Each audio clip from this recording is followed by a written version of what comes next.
UEC ကတော့ဒီပြီးခဲ့တဲ့ရွေးကောက်ပွဲမှာပေါ့နော်ပြီးခဲ့တဲ့ပထမပိုင်းမှာဖြစ်ခဲ့တဲ့ဒီဖြစ်စဉ်တွေနဲ့ပတ်သက်လို့ရှိရင်တော့အကုန်လုံးကိုပေါင်းပြီးတော့အဖြေထုတ်ပေးတာမျိုးတော့လုပ်တော့မယ်လို့မထင်ဘူးပေါ့နော်အဲ့လိုမျိုးလုပ်ဖို့အတွက်လည်းသူတို့မှာပြင်ဆင်မှုရောအချိန်ရော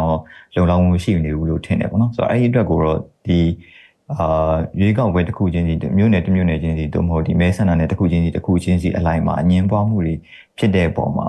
ဒီရွေးကောက်ပွဲညှင်းပွားမှုအနေနဲ့ဆက်လက်ပြီးတော့ရွေးကောက်ပွဲလုံးမှာဆက်ပြီးတော့ဖြည့်ရှင်းသွားဖို့ရှိတာမျိုးကိုမြင်ရတယ်နောက်တစ်ခုကတော့ဒီနေ့မှာပဲဒီစေအုပ်စုရဲ့ဒီ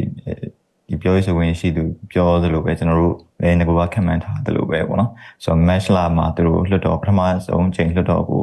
ခေါ်ယူပြီးတော့မှ April အစောပိုင်းမှာအစိုးရဖွဲ့မယ်ဆိုတာမျိုးကြီးလည်းရှိတဲ့အခါကျတော့အဲ့ဒီလုပ်ငန်းစဉ်ကိုလည်းအမြန်လုပ်ရမှာဖြစ်တဲ့အတွက်တော့သူတို့အနေနဲ့တော့ကျွန်တော်ထင်တယ်ဒီဖြစ်စဉ်တစ်စုံလုံးပြန်သုံးသပ်ပြီးတော့ပြင်ပေးတာမျိုးထက်